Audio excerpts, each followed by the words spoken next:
So as set by సర్వజ్ఞ మనము video తీస్తున్నాము. కొంచెం rice, కందిపప్పు, పెసరపప్పు తీసుకుని మీకు అనుకూలంగా కడిగి ఉంచుకోండి. ఇందులో చూపించిన విధంగా బే లీఫ్, దాల్చిన చెక్క, కార్డమమ్ అండ్ ఇది లవంగా, ఇవన్నీ కొంచెం కొంచెం తీసుకొని ఉంచుకోండి.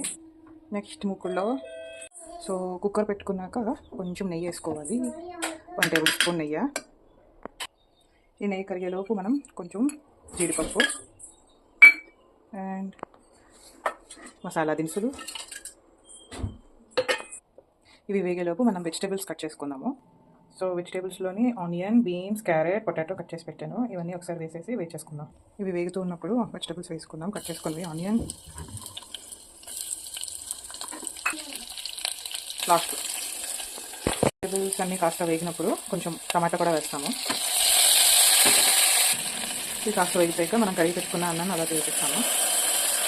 కడిగి పెట్టుకుని బియ్యాన్ని వేసేసాక కొంచెం కలిపేసుకొని చిన్న సాల్ట్ వేసుకొని తగ్గట్టు నీళ్ళు వేసుకుంటే డన్. వాటర్ వేసుకున్నాం. వాటర్ వేసుకుని సాల్ట్ పెట్టేసుకుని కుక్కర్ మూత పెట్టేసుకున్నాం. Don't forget the whistles. Bye. 3 or 4 విజిల్స్కి ఆపేద్దాం.